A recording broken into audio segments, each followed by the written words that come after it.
Now, the Israeli-U.S. war on Iran has now completed a month. Despite Trump's claim of negotiating with Iran, the war continues to rage on the ground. Reports now suggest that the U.S. is preparing to take over Iran's crown jewel, Kharg Island.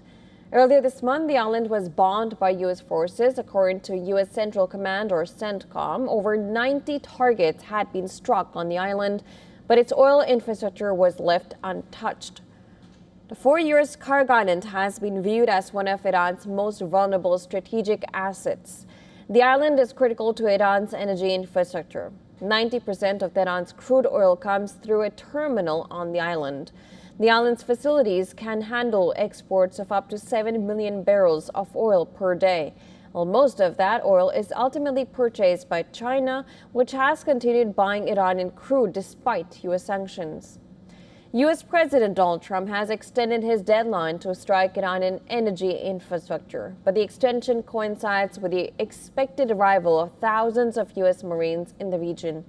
Experts say the talks could be a cover for an ultimate strike on the Kharg Island, dealing a critical blow to Tehran.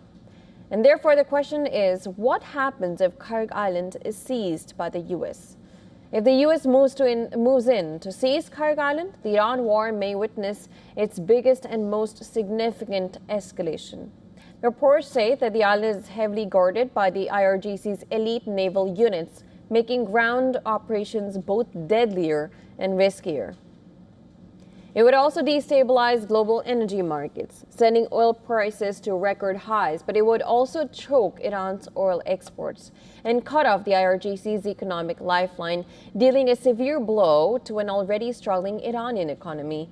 Tehran is likely to retaliate by targeting significant oil infrastructure across the Gulf, pushing the war and the global energy crisis into even more unpredictable territory.